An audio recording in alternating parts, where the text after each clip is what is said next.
មាសបោកមនុស្សគាត់ធ្វើអីក៏លឿនដែរគិតលឿនធ្វើលឿនអត់ខ្លាចបរាជ័យទេតែមាសយិនវិញណា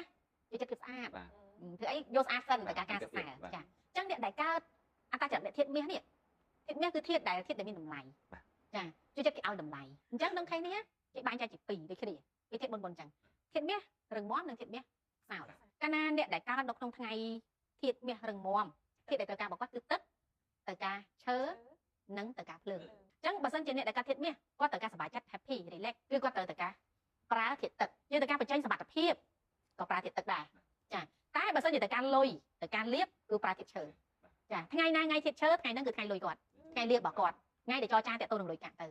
ថ្ងៃណាថ្ងៃធាតុទឹកគឺថ្ងៃហ្នឹងគឺថ្ងៃដែលគាត់ happy ថ្ងៃគាត់សុបាយចិត្តថ្ងៃដែលគាត់មាន feeling ថា relax ស្រស់ស្រាយចា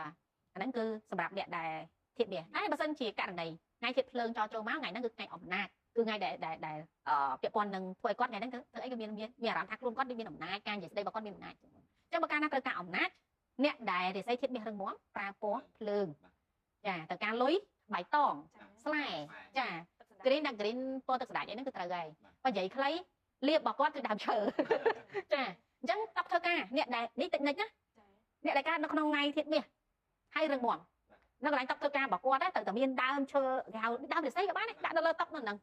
លំអនៅលើតុហ្នឹងគាត់ន័យថាគាត់មានលៀបនៅលើតុគាត់អ